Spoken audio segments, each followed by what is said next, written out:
ஒரு நகரம் வளர வேணும்னா அதோட நீர்நிலைகள் சுவாசிக்கணும். கோவை தொழில் நகரம் மட்டும் இல்ல, இயற்கையின் நகரம் தான். 80க்கும் மேற்பட்ட ஏரிகள் இருந்த நகரம் இன்னைக்கு தண்ணீருங்கிற குருதி குறைஞ்சு போயிடுச்சு. நம்ம முன்னோர்கள் ஒரு பெரிய கனவோட இந்த கோவையை உருவாக்குனாங்க.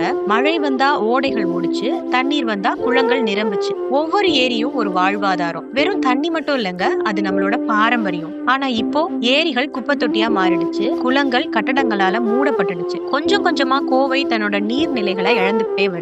தண்ணிய காப்பாத்தணும்னு பேசுற நகரமே தண்ணி தங்க இடம் கொடுக்காம இருக்கிற சூழல் உருவாயிருக்கு. ஆனா இன்னும் ஒளி இருக்கு, இன்னும் ஒரு நம்பிக்கை இருக்கு. கோவையில இளைஞர்கள் தங்களால முடிஞ்ச அளவுக்கு ஏரிகளை காப்பாத்த பாடுபடுறாங்க. இவங்களோட போராட்டங்களாலதான் பேரூர் செட்டிப்பாளையம் ஏரிகள் காப்பாற்றப்பட்டிருக்கு. அரசாங்கத்தோட சேர்ந்து சிறுதுளிங்கிற சூழலியல் இயக்கமும் சிங்காநல்லூர் ஏரிய மீளுருவாக்கம் செய்ய இப்ப ஏற்பாடுகள் நடக்குது. நம்ம குடிநீர் பிரச்சனைக்கு காரணம் மழை இல்லைங்க, நம்ம நீர்நிலைகளோட முக்கியத்துவத்தை மறந்ததுதான் காரணம். கோவையை மீட்டுடுவோம், கோவையை தன்னோட இயற்கை சூழலோட சுவாசிக்க விடுவோம், ஏரிகளுக்கு இடம் கொடுப்போம். நம்ம கோவையை வாழ வைத்தவர்களுக்கு நம்மோட சேர்ந்து மரியாதை செலுத்துவோம்.